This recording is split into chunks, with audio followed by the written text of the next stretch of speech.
Thank you. Dr. Sanjeev Kumar. Thank you, Honorable Chairperson, for giving me this opportunity to speak on Pharmacy Amendment Bill 2023 on behalf of ISRCP party.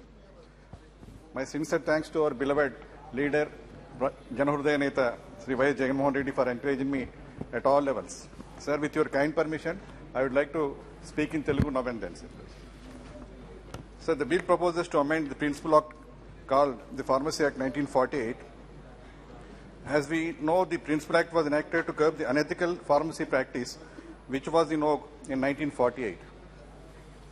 The bill is a welcome step that aims to benefit the Union Territory of Jammu and Kashmir and the administration of Union of Ladakh.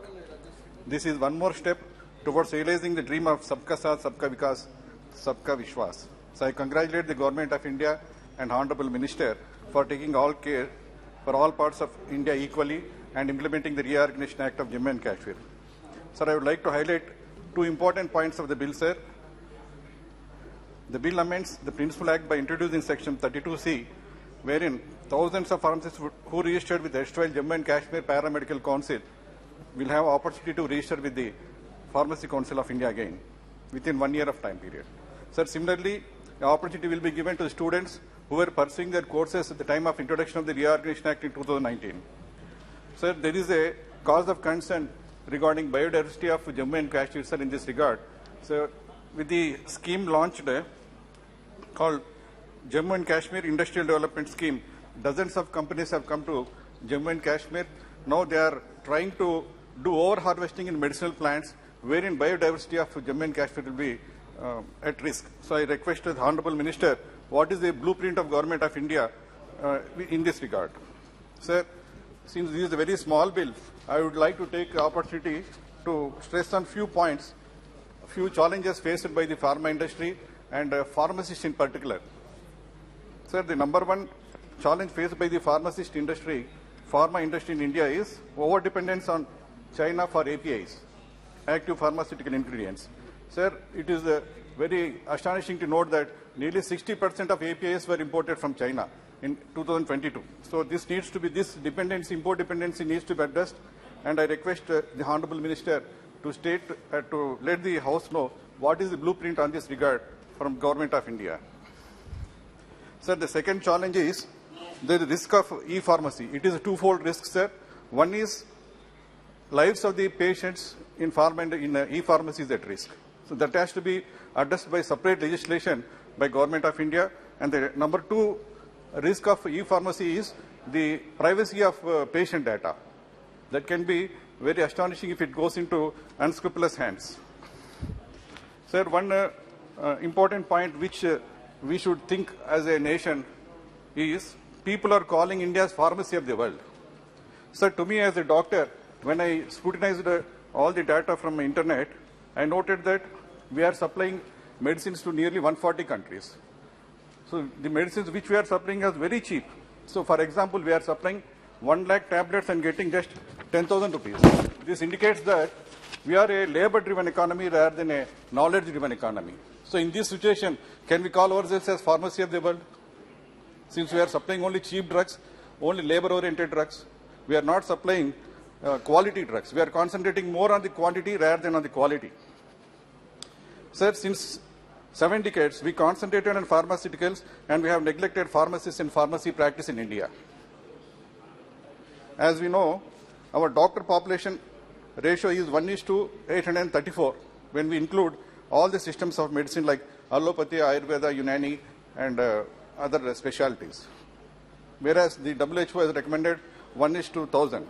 Nurses, we have nearly 1:670, whereas WHO norm is 1:300. Pharmacies, we have 1:1785, whereas WHO has recommended 1:2000. So despite having good number of doctors and good number of pharmacies, why are we in a very dismal situation with regards to health indices? So I'll just mention a few health indices worldwide which are considered to be very important for assessing the quality of health care in any country. For example, sir, Human Development Index, India ranks 131 out of 189. World Happiness Index, India ranks 136 out of 146 countries. Health System Performance Index, India ranks 112 out of 191. Physical Quality of Life Index, India ranks 90 out of 160.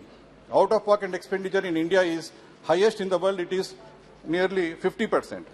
Sir, it is very sad to note that every day 1 lakh Indians are becoming poor due to poor healthcare services. Nearly every day 50,000 Indians are becoming bankrupt. Every day 80 Indians are committing suicide because of health issues. Sir, it is very painful to note that 23% of Indian patients are suffering silently due to lack of health care.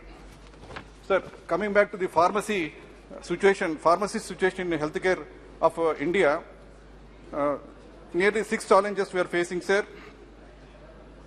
We have never concentrated on pharmacy practice in India. The pharmacists can play a very huge role in healthcare of our country. Though we have very good number of doctors, very good number of pharmacists, the indices are very low. In that juncture, we can use the services of pharmacists. For example,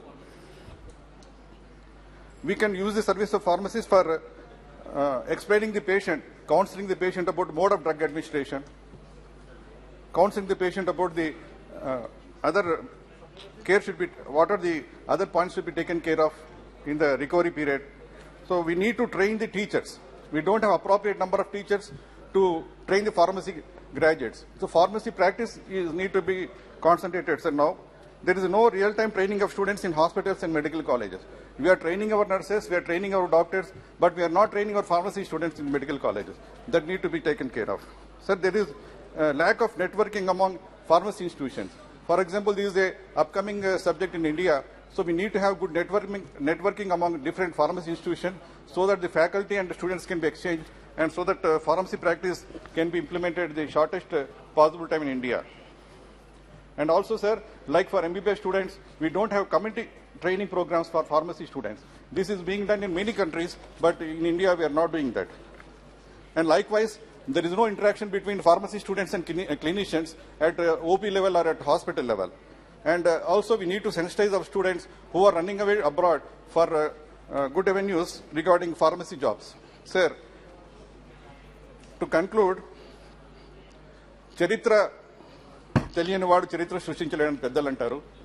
భారతదేశం స్వాతంత్రం 1947లో వచ్చినప్పుడు British వాళ్ళు మనను వదిలిపెట్టి వెళ్ళిపోయినప్పుడు Indian life expectancy was just 32 years. Today Indian life expectancy is more than 70 years. So ఇంత దురదశ నుంచి మనం అంచెలంచెగా పైకి వస్తున్నాం. కానీ ఇంకో విషయం ఏంటంటే భారతదేశంలో 70 సంవత్సరాల లైఫ్ ఎక్స్పెక్టెన్సీ ఉంటే జపాన్లో 84 సంవత్సరాల లైఫ్ ఎక్స్పెక్టెన్సీ ఉంది. నేను ప్రభుత్వాన్ని కోరేది ఏంటంటే మనం ఎప్పుడు ప్రపంచంలో నంబర్ 1 అవుతాం. మనకు ఆయుర్వేదం యుగాల నుంచి ఆయుర్వేదం ఉన్నది, అయినా కూడా మన లైఫ్ ఎక్స్పెక్టెన్సీ కేవలం 70 సంవత్సరాలే ఉన్నది. మనం ఎప్పుడు ప్రపంచంలో నంబర్ 1 84 ఇయర్స్ ఆర్ 87 ఇయర్స్ ఎప్పుడు మనం సాధించగలుగుతాం. దీని గురించి మనం తక్షణం చర్యలు తీసుకోవాల్సిందిగా నేను ప్రభుత్వాన్ని కోరుతున్నాను. సార్, ఏ ఉత్తమ ప్రభుత్వం అయినా కూడా 3 ప్రధాన అంశాలు ప్రజలకు ఇవ్వాలి. ఒకటి వైద్య, విద్య అండ్ న్యాయం. మనం ఎలాగో న్యాయం ఇవ్వడానికి చాలా దూరంలో ఉన్నాం. విద్యా వైద్యం అయితే తప్పకుండా ఇవ్వగలుగుతాం. మీరు ఒకసారి మా గౌరవ ముఖ్యమంత్రి జగన్మోహన్ రెడ్డి గారు తీసుకుంటున్న ఒకసారి పథకాలను చూడండి. ఏ విధంగా మీ విద్యలో వైద్యంలో ముందుకెళ్తున్నామో అదేవిధంగా ఆ పథకాలను మీరు దేశమంతా కూడా వ్యాప్తి చేసి మన దేశం సుభిక్షంగా ఉండాలని కోరుకుంటూ ఈ అవకాశం ఇచ్చిన మా పార్టీ ఫ్లోర్ లీడర్ అండ్ మా ముఖ్యమంత్రి గారికి ధన్యవాదాలు తెలియజేసుకుంటూ ధన్యవాదాలు. Honorable Minister.